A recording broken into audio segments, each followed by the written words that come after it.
Let's stay with the taxi shutdown story, and we're joined now by Khayelitsha Development Forum Chair Ndithini Tyhido. Good evening to you, Ndithini. Thank you very much for talking to us tonight. And let's start with the picture of how this has all affected the community.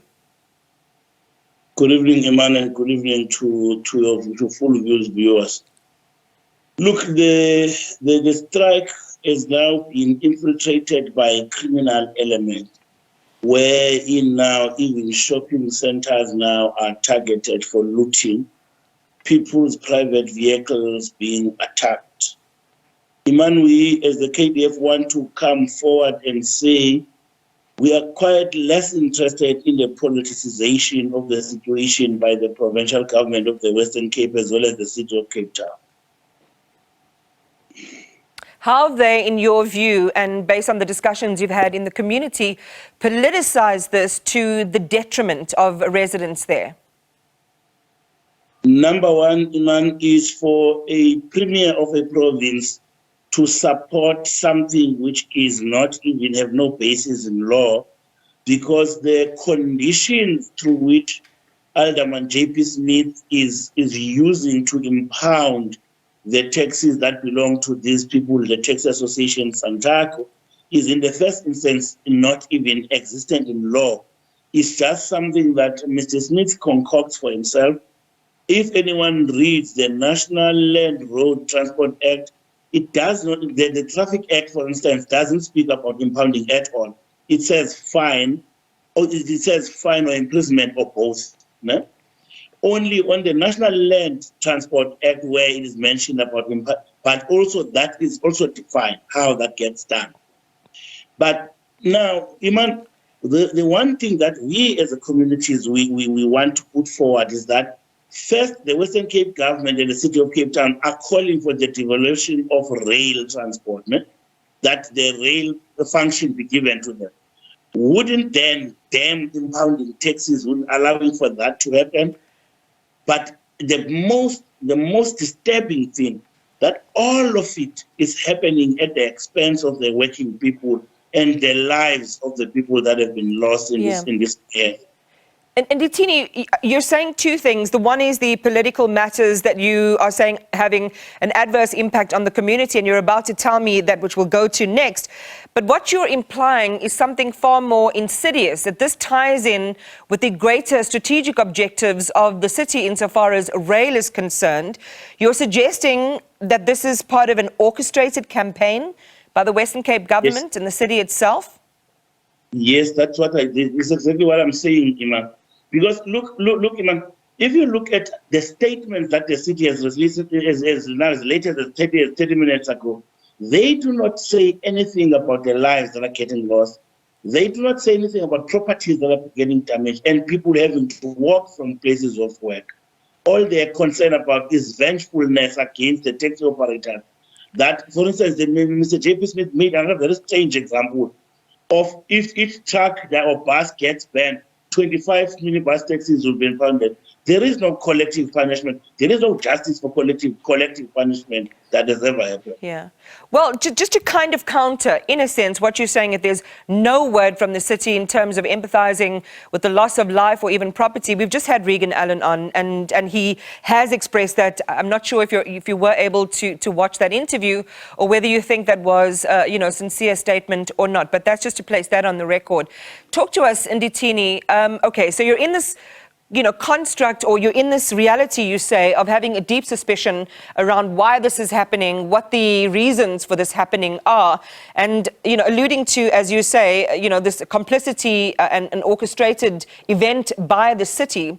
Let's talk then about what it means for the community. We know that talks deteriorated. The city is trying to restart those. We'll find out from Santaco what their position is later tonight. But where does it leave commuters? We heard from the city a short time ago that they will provide protected travel, escorted travel via bus, and 2 major bus services in the city of Cape Town there to assist people.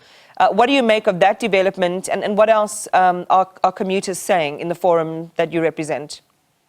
You see, Iman, that's a problem you have with the city of Cape Town.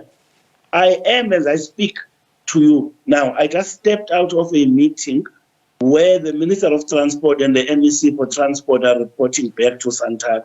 I'm representing communities here, and the City of Cape Town is not here. They are to write a letter to this meeting.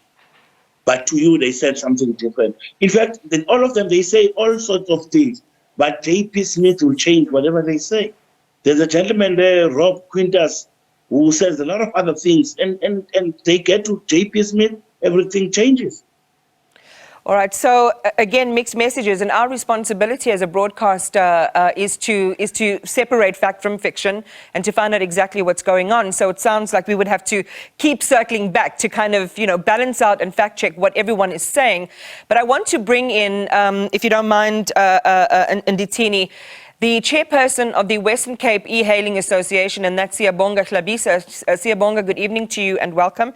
And we understand that your organization represents different e-hailing services in the province, and now you have also joined the taxi shutdown. Tell us a little bit about why. Yes, it's a very simple one. I think all of us, we have come to realize that when Santaco made a call to us that they would be going on a stay away, and then we decided, after they alluded on a meeting to tell us more about the challenges that they are facing as Santaco, we felt that as the e-hailing drivers, we felt that the issues were the same, because all the issues that Santaco has mentioned is common to us. We have been abused by the law enforcement, impounding us almost every week. The impoundment has been taking place, increasing each and every week.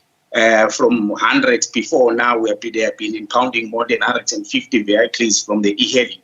And also, it's a biggest challenge because they have recently lifted up the moratorium and told us that they will be also issuing permits of like 2,462. But those permits were not according to the data that they asked from us, because they were going around asking even the tech companies to give them the data, which the data the tech companies shared with us said that it's more than 6,000 of the drivers that they gave to them, because they said they'll go with the demand. But we show that automatically they will be continuously impounding us because those permits will never be enough, and they are not made for e-hailing, but they are made for meter taxis. And in this current stage, as we speak now, there are vehicles that have been impounded also because of they do have a permit, but they don't have a meter on their dashboard. The question we've been asking to the city is the fact that, well, how come you impounding us, but you know exactly that e-hailing drivers, they don't use a sort of a meter, but they use a device that they put on their dashboard. So that's all the concerns that we have as drivers. And also the racial discrimination. It's very funny that the city law enforcement, they can look at what type of a passenger you have in your vehicle.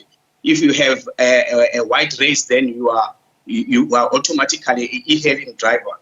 Yeah, and they should ask you for a permit. But if you have your African person in the vehicle, then they feel like they can just let you go, because obviously they only target us mostly that drives white people in the vehicles.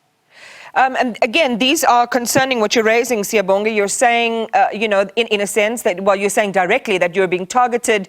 There are racial undertones, and it seems, that the permits are being used as a device to target you, not necessarily based on merit. Again, given the limited time that we have for our interview tonight, and the importance of the topic, we are going to have to come back to this and talk about some of the accusations that you've leveled against the city and the government there, and we will certainly continue the conversation.